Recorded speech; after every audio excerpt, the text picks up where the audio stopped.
ассалому алайкум бинандагони гиромӣ, барномаи иттилоотии вақтро бо муҳимтарин хабарҳо аз телевизиони душанбе манзури шумо мегардонем. Дар студия Ғунчагул Нурализода, мутаваҷҷеҳ ба сархати хабарҳо бошед.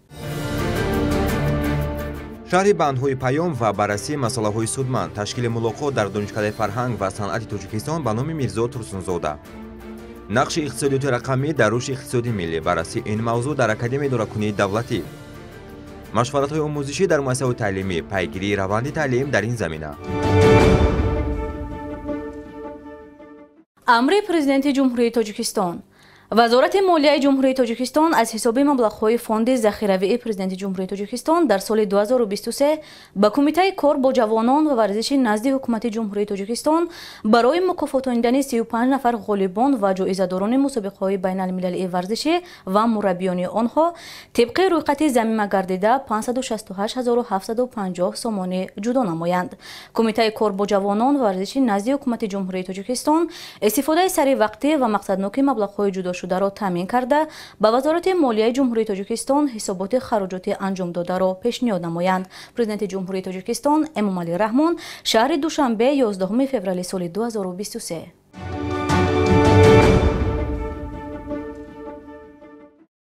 барои ҳавасмандгардонии ғолибон ва ҷоизадорони мусобиқаҳои байналмилалии варзишӣ ва мураббиёни онҳо амри президенти ҷумҳурии Тоҷикистон ба имзо расид.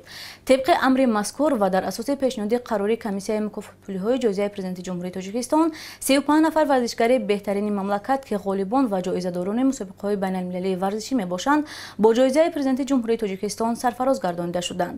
маблағи умумии ҷоизаҳо дар соли равон ки аз ҳисоби фонди махсуси президенти ҷумҳурии Тоҷикистон ҷудо гардидааст 568750 сомониро ташкил медиҳад. ҳаҷми як ҷоиза ба ҳар як варзишгар ва мураббиёни онҳо аз 6250 то 50000 сомонӣ аст. барандагони ҷоизаи президенти ҷумҳурии Тоҷикистон асосан онҳое мебошанд ки дар риштаҳои бокс, куштинҳои ҷудо, юнонии румӣ, тарзи озод ва теквандо, ВТФ ва дар мусобиқаҳои байналмилалӣ соҳиби медали тилло ва ҷойҳои намоён гардидаанд. ин қадршиносии сарвари давлат муҳтарам Эмомалӣ Раҳмон ба хотири рушди варзиш ва ҳавасмандгардонии варзишгарони ба ору номуси Тоҷикистон буда бори дигар собит менамояд ки рушди тарбияи ҷисмонӣ ва варзиш мудом дар мадди назари президенти ҷумҳурии Тоҷикистон ва ҳукумати мамлакат қарор дорад. қобили зикр аст ки давоми солҳои истиқлолияти давлатии ҳукумати ҷумҳурии Тоҷикистон бо мақсади баланд бардоштани самаранокии низоми тарбияи ҷисмонӣ ва варзиш як зумра санадҳои меъёрии ҳуқуқии танзимкунандаи соҳаро таҳия ва ба тартиб расонидааст. ба шарофати сиёсати хиратмандонаи роҳбари давлат варзишгарони тоҷик дар даврони соҳиби истиқлолии Тоҷикистон имконияти иштирок дар сатҳо мусобиқаҳои байналмилалӣ инчунин бозиҳои олимпиро пайдо намуданд.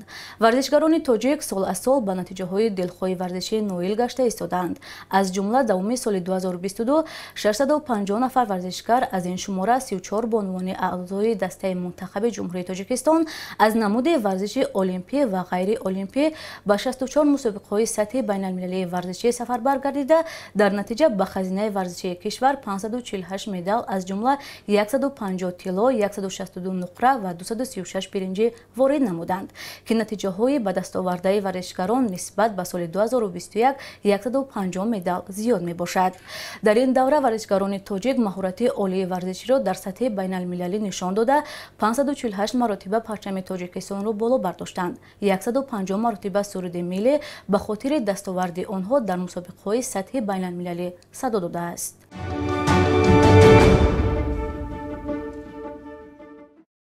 паёми асосгузори сулҳу ваҳдати миллӣ пешвои миллат президенти ҷумҳурии Тоҷикистон муҳтарам Эмомалӣ Раҳмон ба Маҷлиси олии ҷумҳурии Тоҷикистон чун солҳои қаблӣ фарогири ҳама самтҳои сиёсати дохиливу хориҷии мамлакат буд. ҳоло бо мақсади шаҳри нуқтаҳои паём дар корхонаву ташкилот баргузории мулоқоту вохӯриҳои судманд идома дорад. матлаби навбатии барнома идомабахши ҳамин мавзӯъст. дар толори донишкадаи давлатии фарҳанг ва санъати Тоҷикистон ба номи Мирзо Турсунзода вохӯрии устодону донишҷӯён бо намояндагони Кумитаи кор бо занон ва оила, Кумитаи дин, танзими анъана ва ҷашну маросим ва вазорати фарҳанг баргузор гардид. ҳадафи вохӯрӣ шарҳи нуқтаҳои паёми президенти ҷумҳурии Тоҷикистон ва Маҷлиси олии кишвар буд. дар ҷараёни ин ҳамоиш олимону донишмандони соҳа вобаста ба паём ҳамчун барномаи амалии ҳамаи бахшҳои кишвар андешаронӣ намуданд. таври зимни пешниҳоди паёми роҳбари давлат зикр шуд, дар баробари дигар бахшҳо давоми соли сипарӣ шуда рушди соҳаи маориф низ дар мамлакат таъмин шудааст. Дар вохӯрии муовини вазири фарҳанги ҷумҳурии Тоҷикистон суханронӣ карда оид ба мубориза алайҳи бегонапарастӣ, пешгирии шомилшавӣ ва гурӯҳҳои террористиву экстремистӣ андешаҳои худро баён дошт. Яке аз мавзӯъҳои асосиву меҳварии ин мавзӯи тарбияи ҷавонон дар рӯҳияи ватандӯстӣ буд. Мавсуф зикр кард, ки тавре президенти мамлакат муҳтарам Эмомалӣ Раҳмон дар паёми хеш иброз доштанд: мо бояд ҷавононро дастгирӣ кунем, бахилӣ кардан дар кор нест, гулчин намуда тарбия бикунем. Мо ҳозир ба мутахассис ниёз дорем, бояд омода намоем то фарду муҳтоҷи дигар давлатҳо нашавем. дар паёми пешвои миллат ба тамоми соҳаҳои мамлакат рӯ оварда мешавад. аз бурду бохтҳои тамоми соҳаҳо, чӣ соҳаи фарҳанг, чӣ соҳаи санъат ва чӣ соҳаи иҷтимоиву иқтисодӣ ҳисоботи комил дода мешавад. хушбахтона ҳама сола дар паёмҳое ки пешвои муаззами миллат ироа менамоянд ба фарҳанг ва ба санъат таваҷҷӯҳи хоса дода мешавад.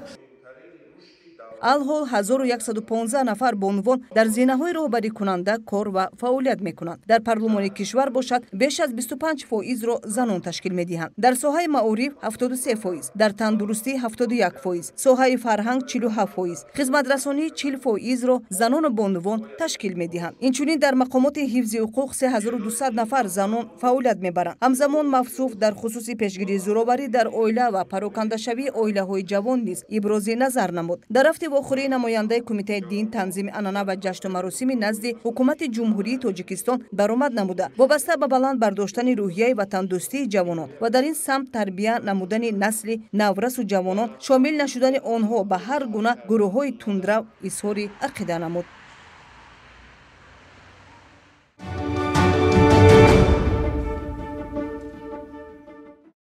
дар баробари омӯзиши ҳамаҷонибаи барномаҳои таълимию тахассусӣ дар муассисаҳои олияи таълимӣ маҳфилу ҳамоишҳои маърифатӣ низ созмон дода мешавад, ки дар онҳо муҳимтарин масъалаҳои рушди давлатдорӣ ва таҳкими пояҳои он баррасӣ мешаванд. мулоқоти навбатӣ бо омӯзгорону донишҷӯёни Донишгоҳи Миллии Тоҷикистон фарогирии ҳамин мавзӯъ буд. яке аз масъалаҳои солҳои 90-уми асри 20 ки дар ҳаёти сиёсии кишвар мушкилиҳои зиёдеро ба миён овард, воқеаи феврали соли 1990 маҳсуб меёбад. ин ҳамон воқеаи гирдиҳамоӣ, намоишҳои эътирозӣ, бесаросомонӣ ва ҳар гуна тазоҳуротҳои сиёсӣ мебошад, ки аз ҷониби гурӯҳҳои манфиатҷӯ роҳандозӣ гардид. ин нукта имрӯз дар машварати илмӣ назаравӣ, ки дар Донишгоҳи Миллии Тоҷикистон бо дастгирии роҳбарияти донишгоҳ ва ташаббуси кафедраи умумии донишгоҳии фалсафа дар толори бинои асосии донишгоҳ доир гардид, ироа шуд. дар чорабинӣ устодони собиқадор ва устодони кафедраи мазкур, инчунин донишҷӯёну хонандагони литсей назди донишгоҳ иштирок доштанд. мудири шуъбаи тарбияи донишгоҳ, мудири кафедраи умумии донишгоҳии фалсафа ва мудири кафедраи диншиносӣ аз ҷумлаи баромадкунандагони ин ҳамоиш буданд. дар ҷараёни чорабинӣ гуфта шуд, ки воқеаҳои феврали соли 1990 ба назари мо рӯйдоди нангине ба ҳисоб меравад, ки бо мақсади намоиши нерӯ аз ҷониби ҷабҳаи ба ном демократӣ маҳтараш шуда буданд. хушбахтона нақшаҳои ғаразноки нерӯҳои бадхоҳ амалӣ нагардида, роҳи бунёди ҷомеаи демократӣ ва соҳибистиқлоли мо рушд намуд ва дар Тоҷикистони азиз ҷомеаи маданӣ, ҳаёти осоиштаи мардум барқарор ва суботи сиёсӣ ҳукмфармо шуд. ёдрас мешавем, ки мақсад аз баргузории ҳамоиши мазкур баланд бардоштани донишҳои ҳуқуқию тарихӣ ва сиёсию иҷтимоии наврасону ҷавонон буд. гуфта шуд, ки шиори мо бояд иқтибоси зерин бошад, ки пешвои муаззами миллат гуфтаанд: ҳар яки мо бояд як нуктаи бисёр муҳимро донем ва дар хотир дошта бошем, ки шарти муҳимтарини хушбахтии инсон зиндагӣ дар ватани орому осуда ва ободу зебо мебошад. ҳамин тавр масъалаҳои рушди тафаккури миллӣ, тақвияти ҳисси худшиносии ҷавонон ва мавзӯъҳои дигари марбути ин бахшу соҳаҳо, ки бевосита ба ҳаёти ҷавонон рабт дорад, мавриди баррасии ширкатдорон қарор гирифт. аз ҷавонон даъват гардид, ки ҳамеша ҳушёру зирак бошанд ва бо аз худ намудани донишҳои замонавӣ оянда ҳамчун мутахассис барои рушду пешрафти бештари кишвар саҳим бошанд.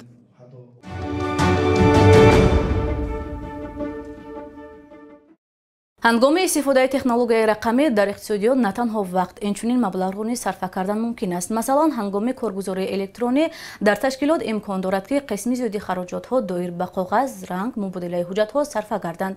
ҳамзамон технологияи рақамӣ дақиқ муайян мекунанд, ки кадом миқдор маҳсулот барои истеҳсолот зарур аст, саҳми кадом корманд дар корхона то кадом андоза муҳим аст ва ғайра. вобаста ба ин мавзӯъ тақвияти фаъолияти ин бахши иқтисодиёт дар Академияи идоракунии давлатии назди Президенти Ҷумҳурии Тоҷикистон мези мудаввар доир гардид.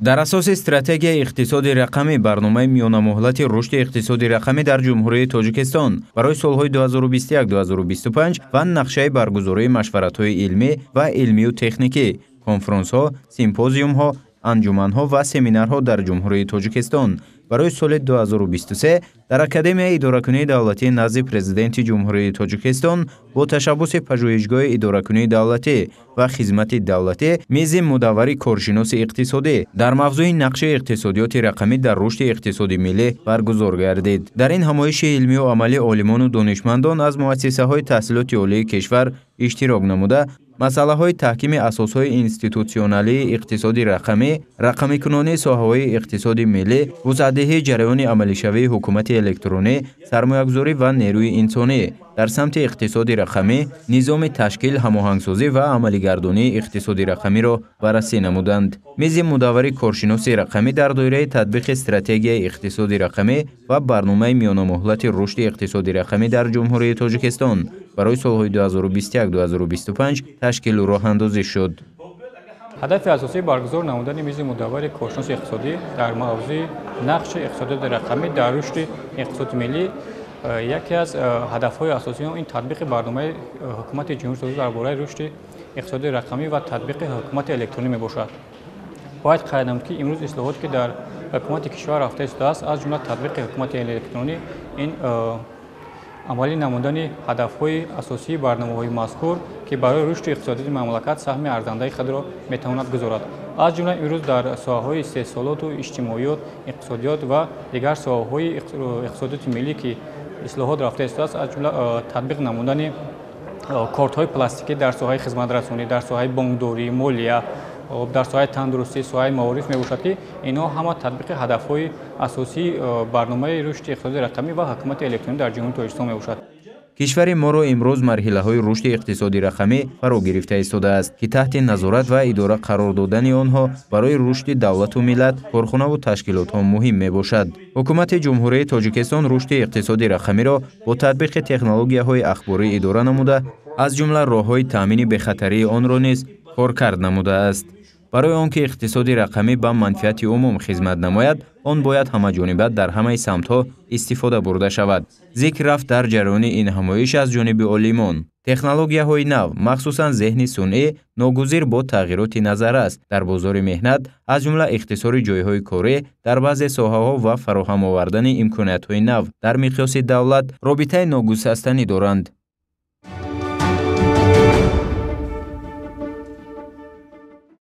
бо мақсади баланд бардоштани савияи дониши хонандагони муассисаҳои таҳсилоти миёна ва тарғибу ташвиқи таҷрибаи пешқадами кормандони соҳаи маориф дар муассисаи таҳсилоти миёнаи умумии рақами 52 ноҳияи Исмоили Сомонӣ дарси намунавӣ ва машварати методӣ доир гардид. аз рафти баргузории ин чорабинӣ ҳамкоронамон Валиҷон Шарифзода ва Асадуллои Қурбон гузориш медиҳанд. қабл аз шурӯи машварат иштирокчиёни он бо дастовардҳои муассисаи таҳсилоти миёнаи умумии рақами 52 ноҳияи Исмоили Сомонӣ дар соли таҳсили 2021-2022 шинос шуданд. сипас бо иштироки роҳбарони муассисаҳои таҳсилоти миёнаи умумии ноҳияи Исмоили Сомонӣ дар синфхонаҳои таълимии муассиса дарси намунавӣ ва машварати соҳавӣ доир карда шуд. ҳайати масъулин ва директори муассисаҳои таҳсилоти миёнаи умумии ноҳия аз ҷараёни баргузории дарсҳо бо иштироки омӯзгорони ин муассисаи таълимӣ дидан карданд. маврид ба зикр аст ки доир гардани ин қабил чорабиниҳо барои баланд шудани савияи касбии омӯзгорон, барои омӯхтан ва паҳн намудани таҷрибаи пешқадами омӯзгорӣ, барои ҷустуҷӯ, навоварӣ ва истифода бурдани усулҳои самарабахши таълим, паҳн намудани ин усулҳо аз ҷониби омӯзгорон нигаронида шудааст. солҳои охир дар муассисаҳои таълимии ҳудуди шаҳри Душанбе ба хотири таълиму тарбияи дурусти хонандагон омӯзгорони пуртаҷрибаву кордон ба кор қабул гардиданд ки бо истифода аз техникаву технологияи муосир дарсҳо ва машғулиятҳои гуногунро мегузаронанд. ҳамин гуна роҳбарони муассисаҳои таълимӣ ва иштирокчиёни машвара дар синфхонаҳои таълимӣ аз раванди дарсҳои намунавӣ бо инобати фанҳои таълимӣ боздид карданд. дар соли таҳсили 2021-2022 6 нафар хонанда гирандаи стипендияи президентӣ, 9 нафар гирандаи стипендияи раиси ноҳия, 3 нафар ғолиби озмунҳои ҷумҳуриявӣ фурӯғи субҳи донои китоб аст ва илм фурӯғи маърифат, 5 нафар ғолиби озмуни шаҳри ту қалби Тоҷикистони Душанбе ва забондони ҷаҳондонӣ ва 1 нафар хонанда гирандаи медали тилло аз муассисаи таҳсилоти миёнаи умумии рақами 52 ноҳияи Исмоили Сомонӣ гардиданд. Пас аз анҷоми дарсҳои намунавӣ бо иштироки намояндагони сарраёсати маорифи шаҳри Душанбе, шуъбаи маорифи ноҳияи Исмоили Сомонӣ ва директорони муассисаҳои таълимӣ, фаъолияти омӯзгорони муассисаи таҳсилоти миёнаи умумии рақами 52 мавриди баррасӣ қарор дода шуд. дар машварат зикр шуд ки омӯзгорон бояд бо азбарнамудани усулҳои нави таълим таҷрибаи пешқадами соҳавии ҳамдигариро дар раванди таълим ба таври васеъ истифода намуда, хонандагонро бо аз худ намудани донишҳои замонавӣ дар рӯҳия ватандӯстию меҳанпарастӣ тарбия намоянд. маҳз омӯзгор аст ки метавонад хонанда ва насли наврасу ҷавонро бо омӯхтани донишу малакаи зарурӣ ба қуллаи мурод расонад ва тарбияи дурустро дар баробари падару модар ба ӯ пешниҳод намояд. зимнан дар ҷараёни машварати дастурдиҳӣ миёни масъулин ва иштирокчиён суолу ҷавоб сурат гирифта, ҳозирин вобаста ба паҳлӯҳои гуногуни фаъолияти хадамоти методии муассисаҳои таҳсилоти умумӣ табодули афкор намуданд. маврид ба зикр аст ки дар муассисаи таҳсилоти миёнаи умумии рақами 52 ноҳияи Исмоили Сомонӣ низ кабинети методӣ таъсис дода шудааст ки фаъолияти пурсамар дорад.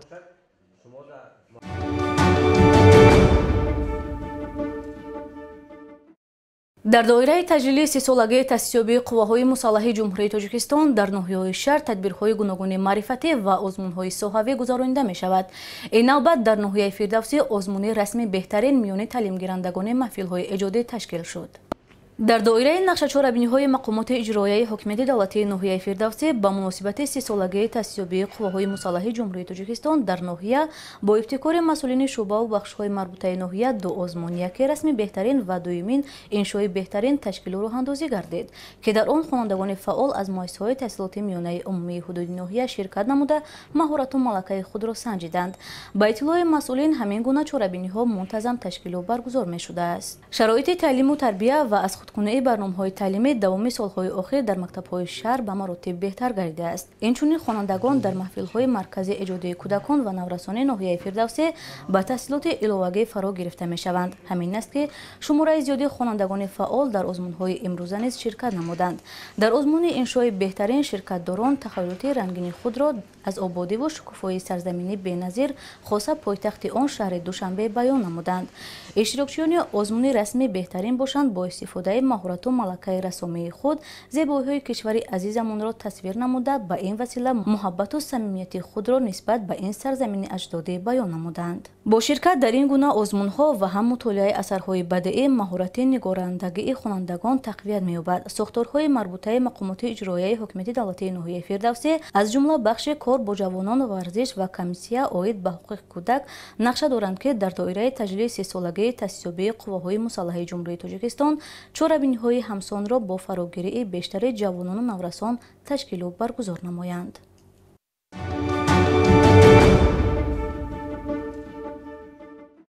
бинандагони гиромӣ, ин буд он ҳама хабарҳое ки то ин лаҳза ба дасти мо расиданд. хайр, саломату сарбаланд бошед.